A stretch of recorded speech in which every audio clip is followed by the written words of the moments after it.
We give you the strategy and the focus so that you know where you can best make a difference. And together,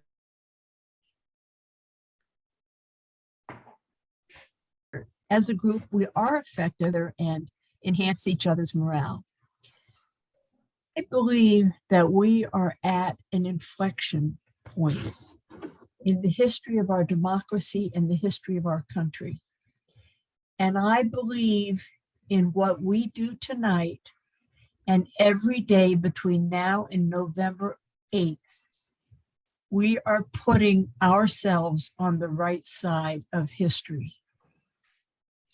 My brother, Jim Shelton, is now going to give you the facts and the focus. Great, thanks, Mary. Jim Shelton, I guess you're not going to be able to see my face because I'm going ahead and jump to the screensaver unless you can see me in the side.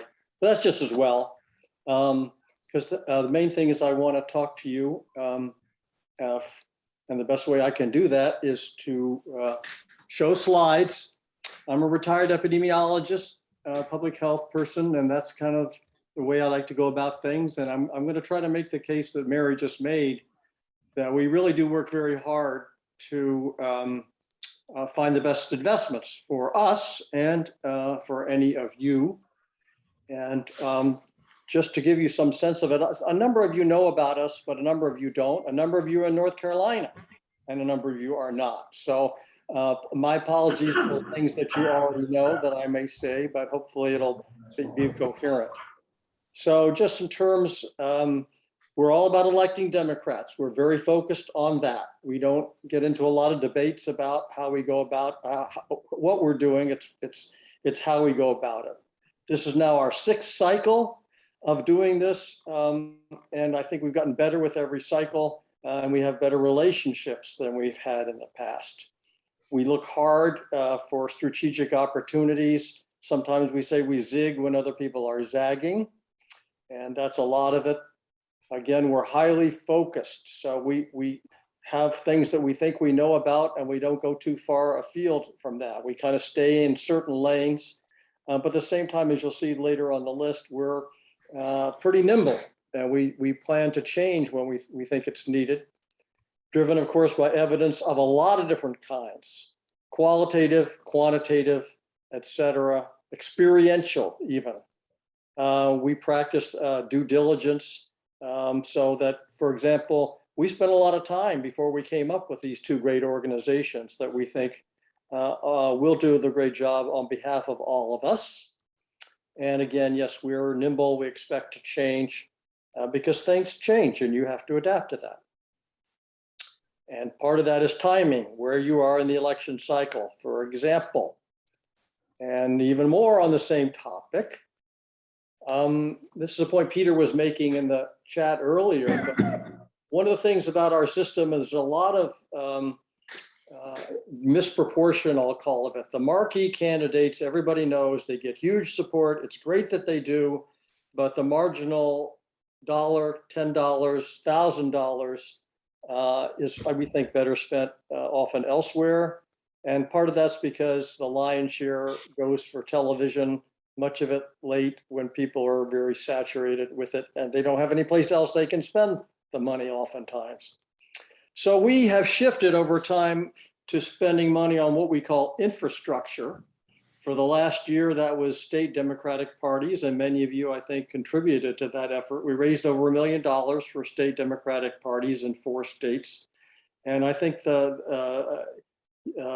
actually been very helpful. We've been in contact with some of those people in Pennsylvania when we work on the ground, and we can see the actual impact of that.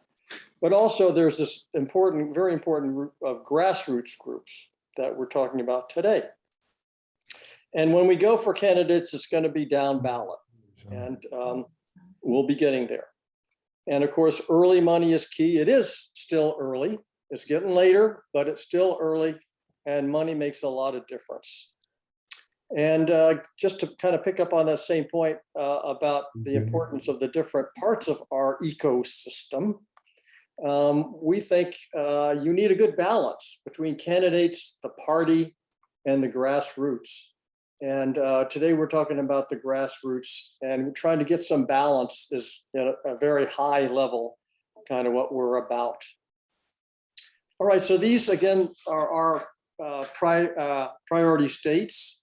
It's part of being focused. We have 3 main priority states, and we do dabble, or for want of a better word, in other states, and we're definitely keep an eye on them. And we will move to one or more of them for particular things if something looks like it is very opportunistic and it's needed, and somebody else isn't already doing it. A lot of this is about Senate races, of course, US Senate races, but not just that, but also because we have relationships. We worked in these states.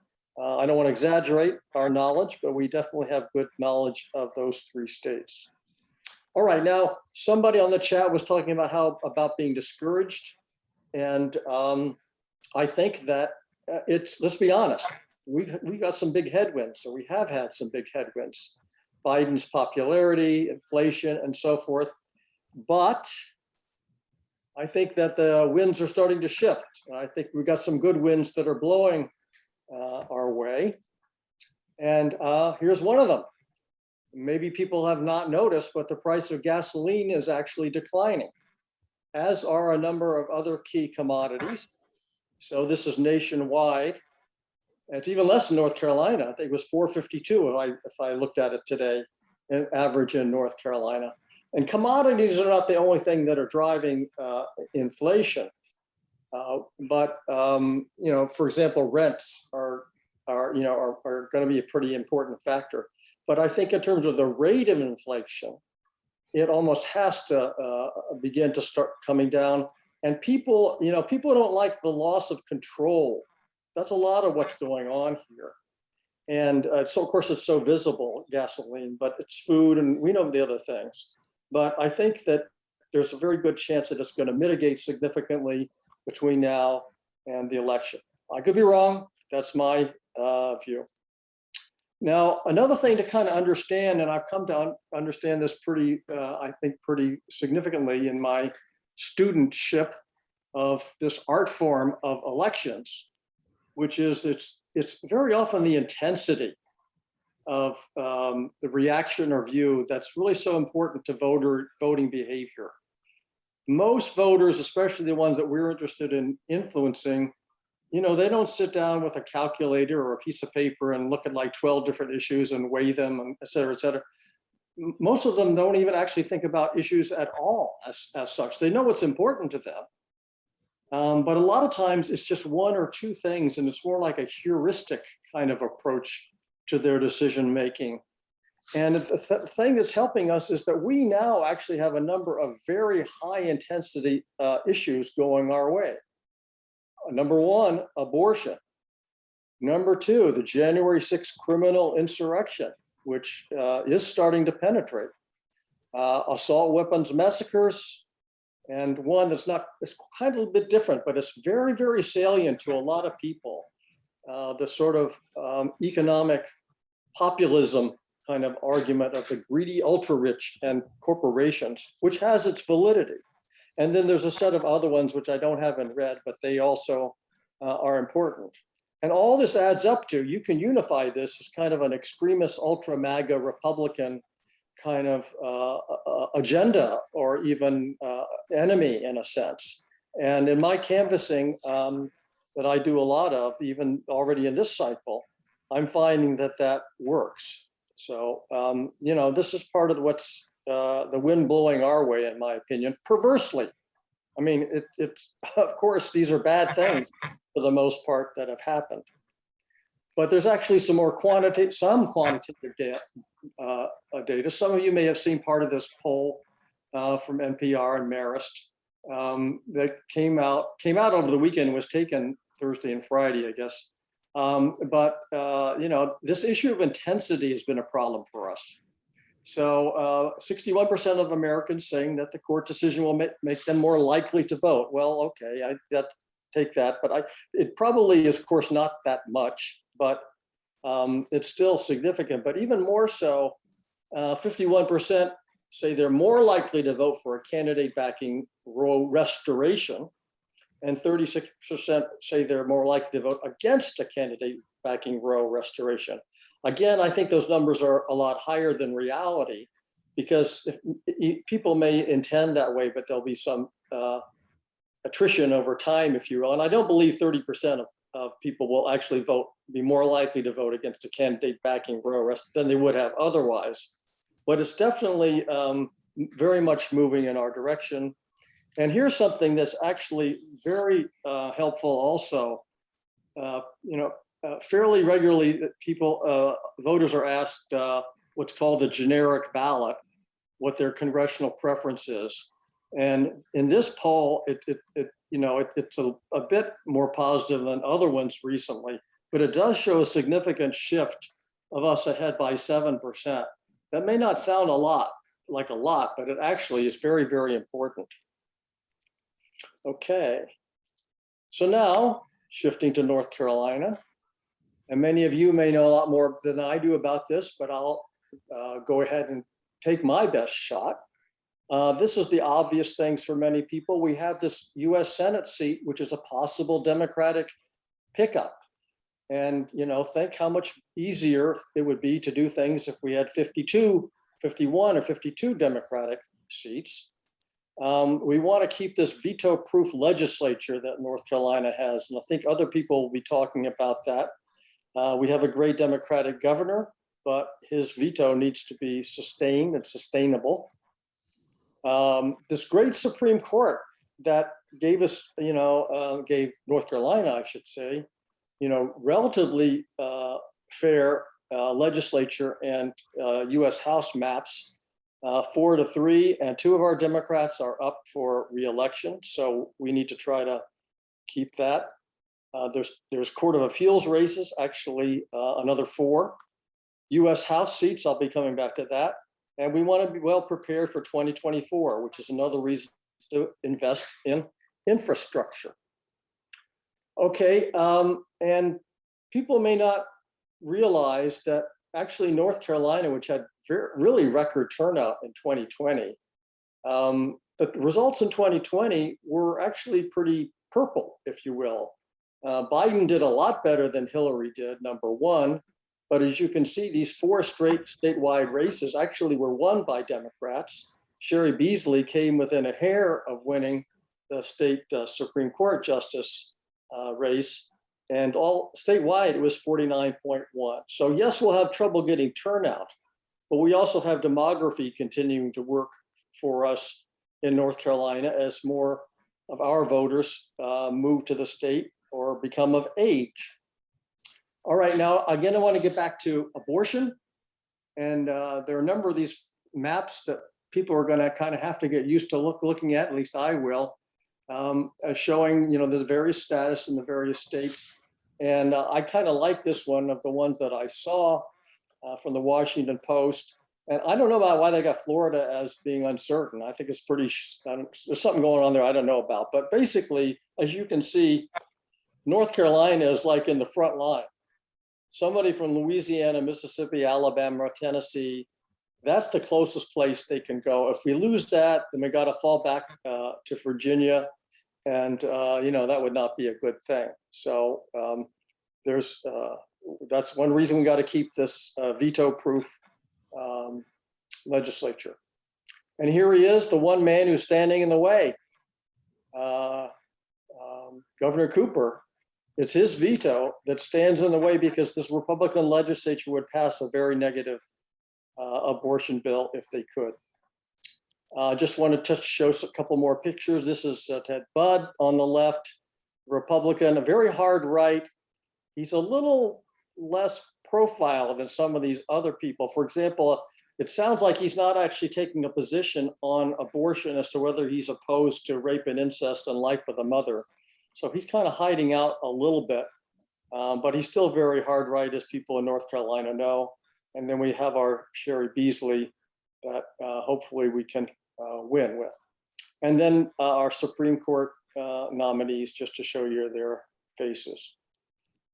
All right, now I'll talk for a minute on the North Carolina House races, just to say that because of the, every House race is precious.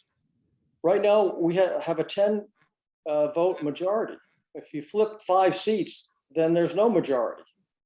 And the tradition is we'll lose seats in the midterms. I don't think that's necessarily the case at all. But in North Carolina, there's a potential to pick up 1 or 2 seats. So you can see how these seats are characterized. The blue ones are ones that, all things else being equal, we ought to win. And there's one that's, basically a swing. So we could actually theoretically or hopefully win 1 or 2 House seats, which would really help the national situation. So now you see why North Carolina is very, very important. Here's a North Carolina legislature makeup. I think I got this right. Somebody, if I didn't, somebody can correct me in the chat or something. We have here the House and the Senate and the number of Republicans and Democrats. It only takes 60% of both houses to override, but you can see that's just a matter of 3 in the House and 2 in the Senate if we lose those.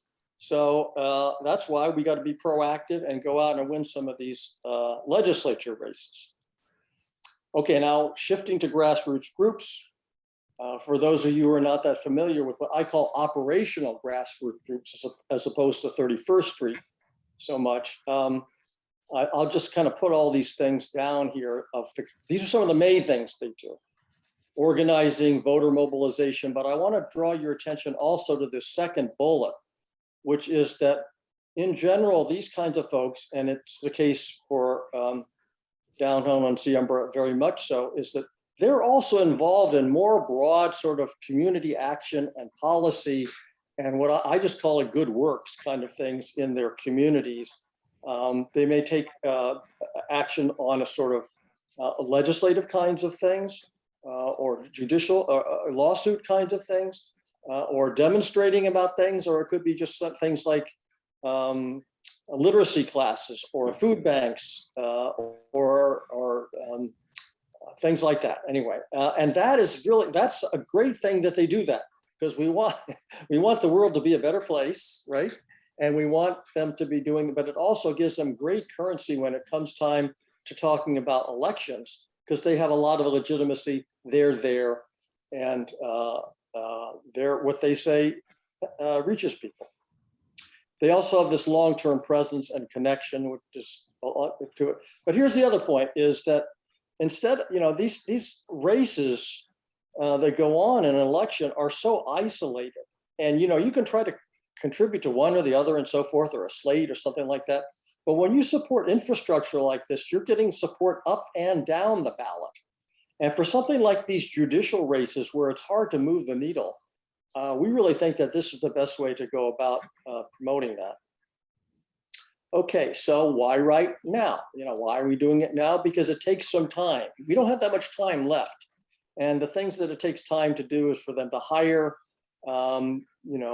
hopefully maybe hiring an organizer, but that organizer's got to be trained and deployed and so forth. And they have to learn their job. There are also things that they do that are cumulative, and they need to establish, their relationships over time, and that takes time. So here's the bottom line. Basically, what we're asking is that we are supporting these 2 organizations. We'll hear from they're great spokespeople who want to get $100,000, $50,000 each. And it was about $25,000 when we started. And I'll be keeping track of this over time as people contribute. So I'll keep you posted, hopefully, as we're accumulating that. And we'll be hearing from Kelly and Dreama. And we really appreciate if you guys would support their work. And I do hope that I've convinced people that there is no reason for despair at all. We can win this. I mean, I don't know that we will, but we have every prospect of winning a lot of these kinds of elections. And the other thing is, my view is we have no choice. The way I look at this, I need to put my pedal to the metal and just try to work on this as much as I can every day. So with that, I'm going to introduce you to Kelly. And our practice is that we don't do long introductions. In the interest of time, we'll let Kelly tell you a little bit about herself and what she does. And I will stop sharing, and it's over to you, Kelly. Thank you so much, Jim, and good night, everybody. As Jim was saying, my name is Kelly Morales, and I am the director of Siembra NC. My family moved us to North Carolina from Nicaragua about 16 years ago now. So I grew up in the South. I grew up here in North Carolina as a queer Latina, living under the roof of with a family that had 5 different immigration statuses during a time where the GOP had started to take over the state. Not fun times. I share this, right, because I think, as Jim was saying, right, a lot of what Siembra does, a lot of who I am, has been, formed and influenced by our experiences living here, our experiences facing discrimination, facing being targeted by the GOP, right? And so as I share about this work, I'm also sharing a lot of the stories of my own family members that were impacted by all of these things, and what motivates me to be here tonight. So a little bit about Siembra. So Siembra NC is an organization where we try to organize Latinos across the state. We got created out of watching the catastrophic November 2016 election. At that time in North Carolina, there weren't many Latino organizations outside of Raleigh, which is the capital here. And during a time where there was a gap in organizing around the state, we started seeing in early 2017 that after Trump had won the election, there were ICE raids that were separating families, dozens, and eventually hundreds in 1 week's time span throughout the state. And so we really started by organizing Latinos across several different counties, both rural and urban, that were the most impacted by these ICE detentions.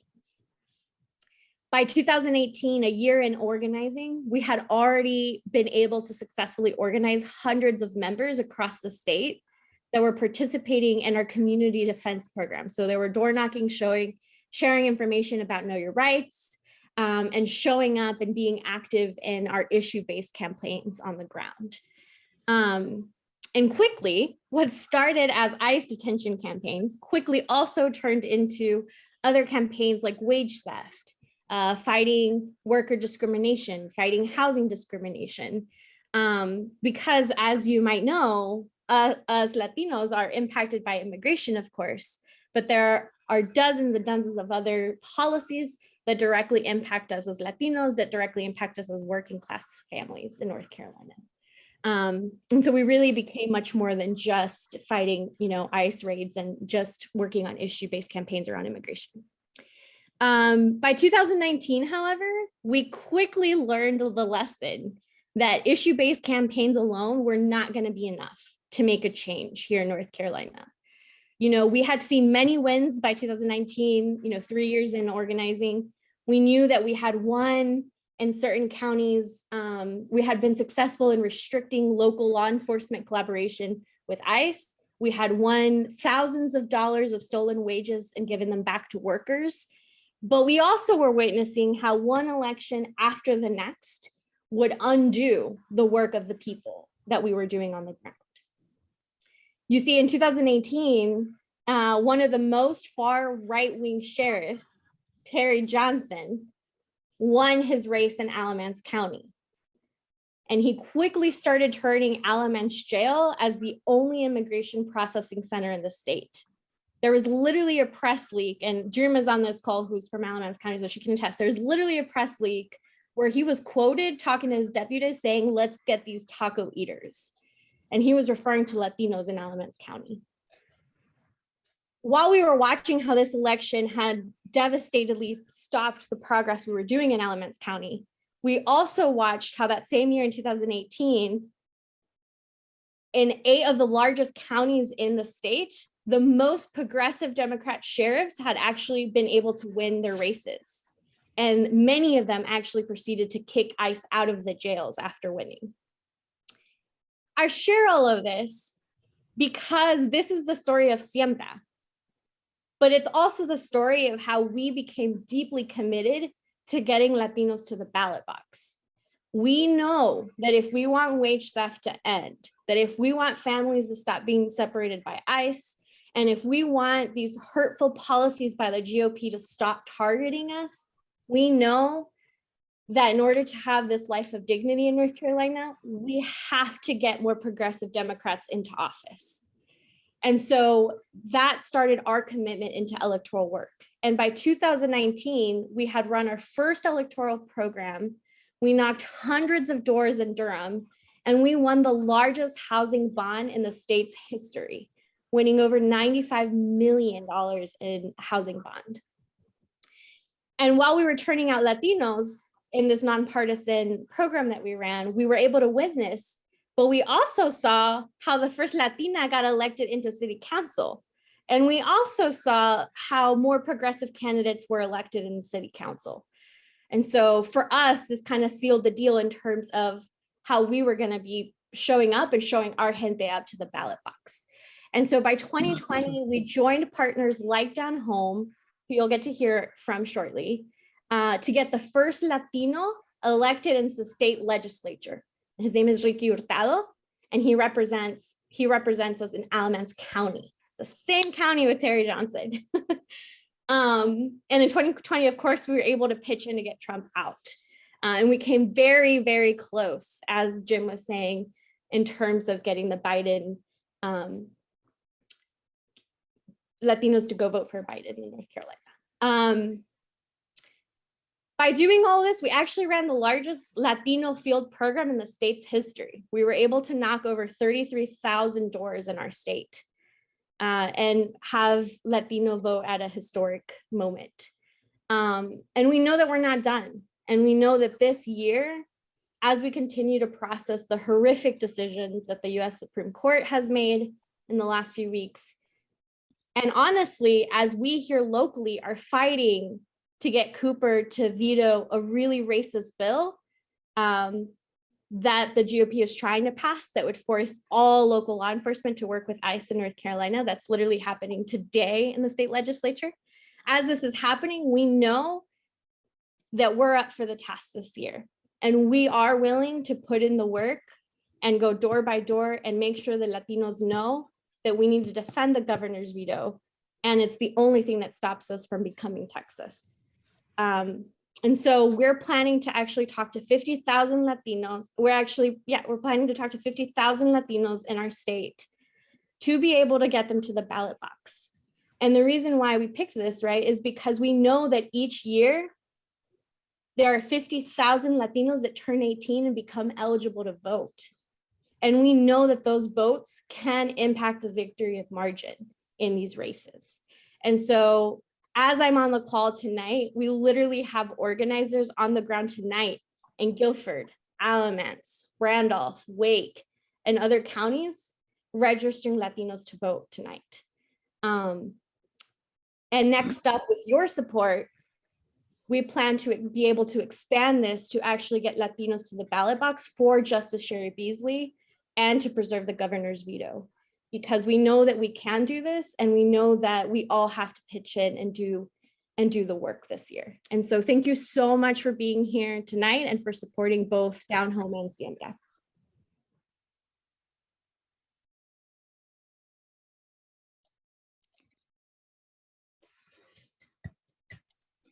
So are we going to take questions for Kelly before, or do you want me to? You go ahead, Jan. Okay. So I'm Jan White. I'm on the leadership team of 31st Street, and I'm a co-host of tonight's event.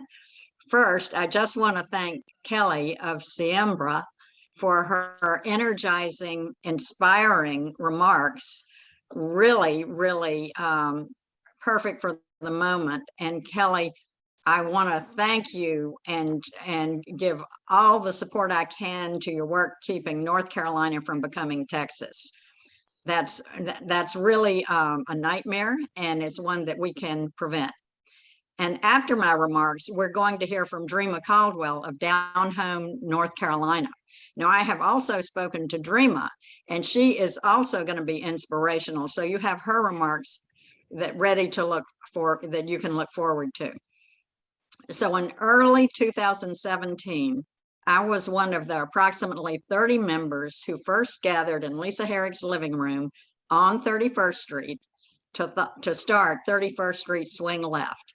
And it was just after the Women's March, and it came out of the Women's March. It was one of the organizing movements that came out of the Women's March. And I remember how we felt. There was this wonderful energy from the march with 500,000 people yelling the message. My daughter had her fist up at Trump Tower, yelling the message that we will fight back. And now, like many of you, I am suffering from the avalanche of the recent shocking, soul-crushing events. The loss of reproductive freedom for women, unbearably cruel mass shootings and lack of adequate government response, an attempted and nearly successful coup, and a large percentage of our population complicit with this. It is hard not to cry. It is hard not to be disheartened. I have a gay daughter married with a young son. And I guess I have to say she's currently married, because I think we all know they're coming for her. They're coming for them. And how can I protect them? I have a 7-year-old African-American granddaughter. What world will she live in? How can I protect her? How can I protect both my young granddaughters now that a right-wing majority on the Supreme Court has stripped them of reproductive freedom? After a 50-year legal career, how do I deal with the rage that I feel against a corrupted court that is the final legal decision maker? How do I? How do I? How do we? And I think we know that casting our votes is no longer enough. Most of us are experiencing a strong need to do something, to fight back, to not feel helpless and demoralized. We must do more, even if we are sad, scared, discouraged, beaten down, hopeless, angry, overwhelmed. Fill in the adjective that fits your personal reaction to these terrible times. We live in terrible times that call for us to do more. We must do more. And we need to be smart about it. Being smart requires activism in the areas of the country that make the most difference in results, the swing states like North Carolina. And it requires an effective strategy focusing on state local elections, state legislatures, state judiciary, all the way up the ticket to the US Senate. The Republicans have been doing this effectively for years. The Democrats are finally doing this now. That's the good news, following the organizing models of Obama and Stacey Abrams. 31st Street has researched grassroots groups in North Carolina, and the groups we bring to you tonight in this fundraiser, Siembra and Down Home North Carolina, are focused on this local community organizing strategy, as you heard from Kelly, and you will hear from Dreama in just a minute. Now, we on this call may not be able to personally go to the swing states, but donating to these groups who are active in organizing their local communities gives us a way to bring out the Democratic vote in swing states at the local level, all the way up the ticket to Sherry Beasley for US Senate. We need to keep North Carolina a safe haven state for women who need to travel from the Deep South for medical care. North Carolina now currently makes abortion legal up to 20 weeks, and after that, in case of medical emergency of the mother. Republicans are openly trying to gain more North Carolina state legislative seats to have a supermajority to override the Democratic governor's veto in order to pass legislation to outlaw abortion in North Carolina. And they are trying to defeat the 2 Democratic North Carolina Supreme Court judges running so that the North Carolina Supreme Court will have a right-wing majority and will uphold their planned anti-abortion law. Right now, the North Carolina Supreme Court has a one-judge Democratic majority, as Jim was talking about. And the Republican judges are running as partisans on a right-wing ticket. I was in North Carolina during the Republican primary, and 201, every single Republican ad for judges was, I am more right-wing than the next guy. And these were candidates for judge. They're supposed to be an impartial judicial position. If Republicans pick up either one of these seats, it will be a right-wing Supreme Court in North Carolina. Because North Carolina is the closest state to the deep South states already prohibited or expected to prohibit abortion for women, it's critical that we keep a woman's right to choose protected there. So I was planning to give $1,000 to Siembra in Down Home, North Carolina. After hearing from Kelly and speaking to Dreama tonight, I am going to double that to $2,000. Please join me. I ask you to think of what you are planning and do more. Increase it and fight back. If you have donated, donate again. Do more for our future and the future of our children and grandchildren. You will need to look back at this terrible time and know that you made a difference in saving our children's future so that we have the freedoms and values that our country has been built on. Thank you.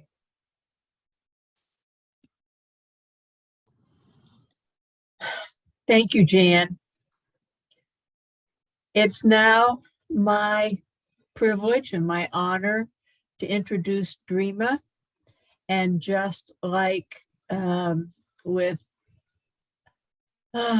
brain freeze, just like our previous speaker, Dreama, I'm going to let you introduce yourself. Thank you, and take it away.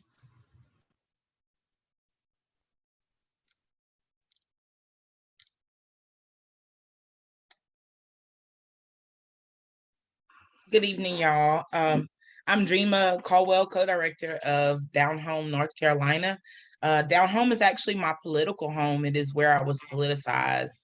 I came to this org as a member in 2017, and in 2020 was a candidate for county commissioner, and really saw my community come alive and really began to feel the call to this work. And so I came on staff and in the last year or so, I've been co-directing with the co-founder, Todd.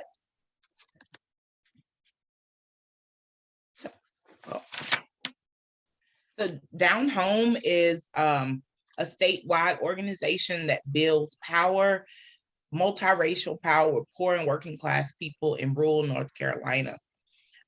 This means that we work year-round in those rural counties, organizing through local issues that matter most to our members. Whether that is creating a bail fund like they've done in Alamance County, or also creating a sheriff's campaign against an overzealous sheriff that Kelly spoke about earlier, or trying to make trash fees equitable for poor people. These are all issues that we use to build power. We are currently in 9 counties, and some of these counties are spillovers because of the maps. As you know, maps have been an issue in North Carolina, and it's been a while since we've had the as close as fair maps as we have now. And so these are some of the areas that you see shaded that we work in. We are in 3 regions of the state. We're in the western part of the state, in Watauga and Ashe counties. We're in the Piedmont part of the states, in Cabarrus, Person, Alamance, and in Caswell. And then we're in the east, what we're calling the eastern part of the state, as Granville, Craven, and New Bern counties. As has been alluded to many times tonight, preventing the supermajority is the priority here in North Carolina. We know that North Carolina does not have trigger laws In the map you showed earlier, Jim, reason it showed Florida does not have trigger laws. So it's Florida, North Carolina, and Virginia that do not have trigger laws. We know rural North Carolinians will be deciding the balance of power in both North Carolina as well as in Washington, D.C. And in order to prevent the supermajority in the North Carolina General Assembly, we must win 4 of those seats. And currently down home, North Carolina is in 2 of those very winnable races. We're in Senate District 34 in Cabarrus, which has been listed as one of the most competitive and most winnable races. And we also are in Senate District 18 that is in Granville counties. And that also is an area that we believe is winnable as well. The North Carolina House must win 9 seats to prevent a supermajority. And down home is currently in 4 of those races. And we are in House District again in Cabarrus County, 73, House District 82 in Cabarrus County. And then we are defending Ricky Hurtado's seat, House District 63. We're trying to put Ricky back in Raleigh, as well as House District 2. And down home will be active in the top-ish toss-up U.S. House District 13, as well as the Senate race with Sherry Beasley. Just to show you the kind of strength and the kind of program that we're running, and just to show you in 2020, what our electoral program looked like. As you remember, we were in COVID, and so we were not out on doors. Good, bad. Well, there was a pandemic. We were not out on doors. So we were using deep canvassing and calling in to areas. And so we had 621,000 attempts and actually had 29,000 conversations with people. And those conversations in deep canvas during that 2020 election was not only just about the actual electoral race, but it was just checking in with people. And how we used it to build a relationship with people was a deep canvasser would call a number and literally just check in on someone. And if they wanted us to call back and were okay with us calling back, some weeks later, we will be able to call in and continue our conversation that we've had with people. And then, of course, that switches at some point to a get out the vote conversation the next times that you call back. We also use a relational voter turnout tool called Empower. And in Empower last year, we had 93 captains, and we ended up having 7,743 voters from our Empower tool. And we sent out about 207,000 pieces of mail and 6.5 digital impressions in our social media. And as you see in our 2022 goals, we are back out on doors. And so we're back having conversations. And as Jim told you earlier, one organizer costs us about $50,000, but we also have to train that organizer to learn how to have these relational conversations at the door and train them in deep canvas skills, train them how to have a meaningful one-on-one conversation. And so these are all things that take infrastructure that takes some time. And because we are back out on doors, our deep canvas phone goals are a little bit less than what they were before at 250,000 attempts. And we're looking to have about 12,500 conversations. And we're looking to have about 1,400 leaders because we're in more counties. And we're looking for more leaders who will go out and bring in their own network of voters. And we're hoping to have 15,000 voters with 23,000 conversations. And looking to send out about 400,000 pieces of mail and increase our digital footprint to 8 million impressions. Some of our past impacts have been that in 2018, during the midterms, we outperformed contacting we contacted statewide voter turnout by 11%.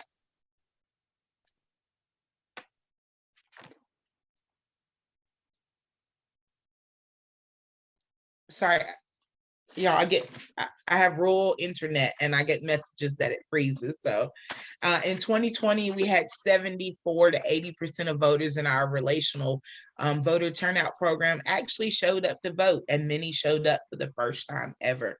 I actually was running for county commissioner in 2020 in Alamance County on the same ticket that Ricky Hurtado was able to get elected by about 395 votes. And we also, in just Alamance County, this coalition of organizations and community organizers were able to increase Black voter turnout by 42%, which was more than the North Carolina's increase of Black voter turnout, which was 38%. So something else that we're looking at is how do we build out a benchmark? We know that down home is a generational intervention.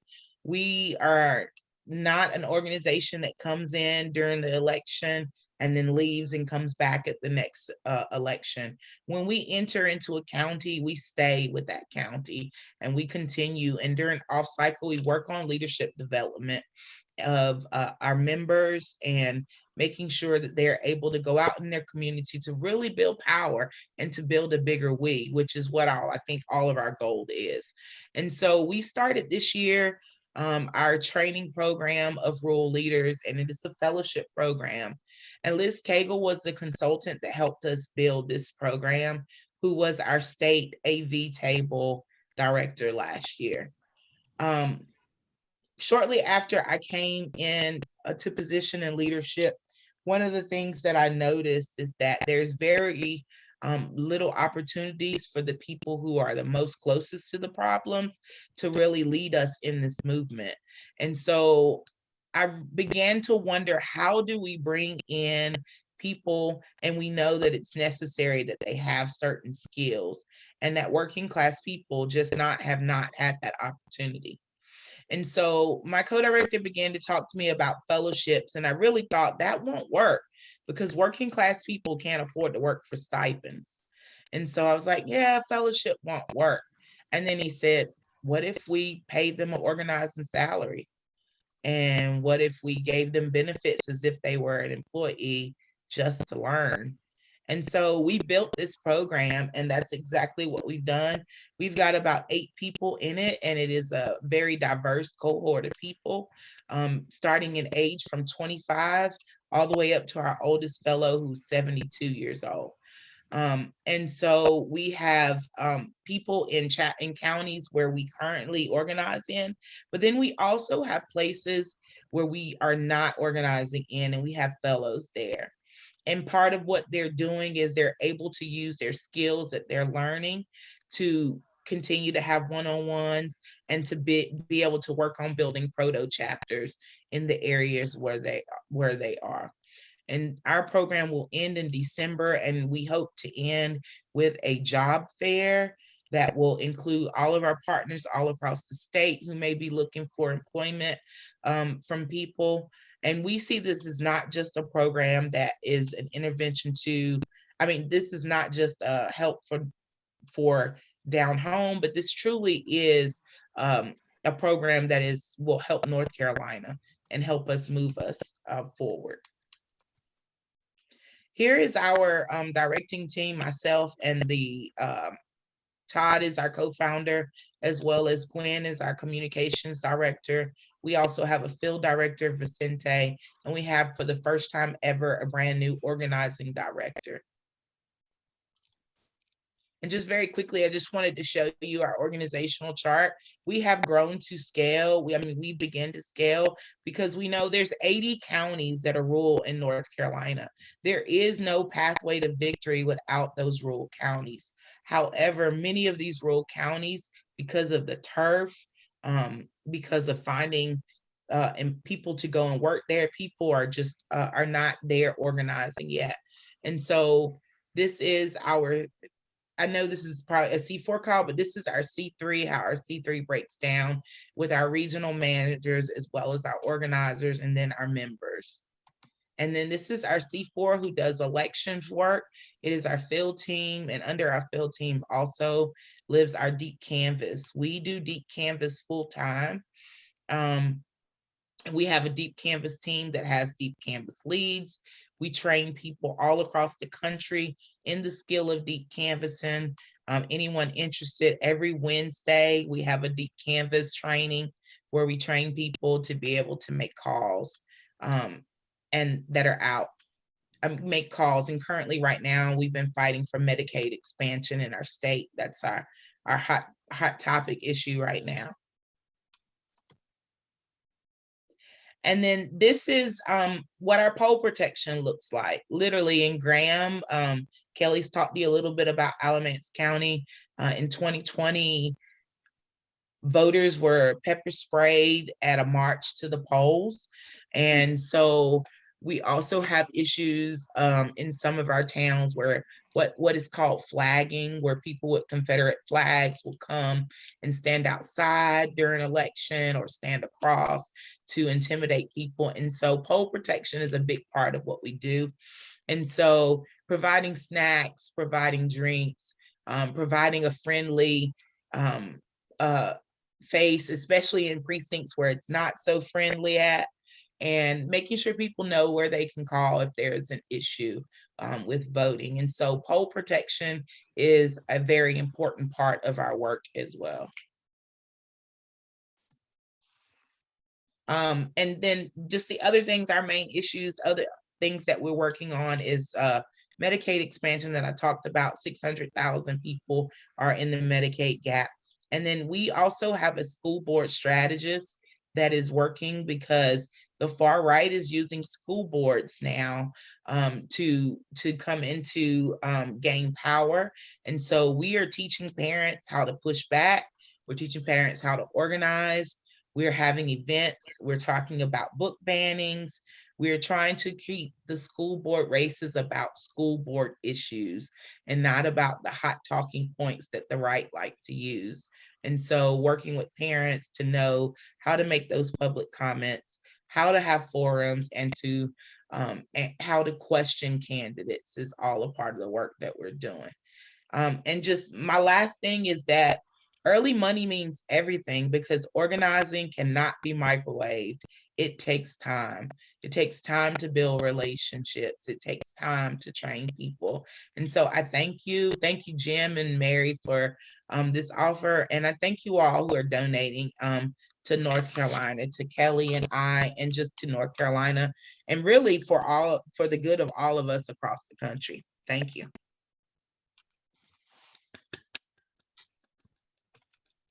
Thank you so much, Dreama. You and Kelly are just amazing. I can't praise the two of you highly enough, and I love all the data and all the specifics that you gave us. I am looking at my watch, and we at 31st Street pride ourselves on starting very close on time and ending very close to on time. So I think I'm going to formally end the program now, but we are going to take questions. So if you have questions that you would like to pose to Dreama or to Kelly or to Jem, please stay around just a little bit longer. And also, if you still need a little bit more time to get us a little bit closer to our goal, by all means, stay on to that.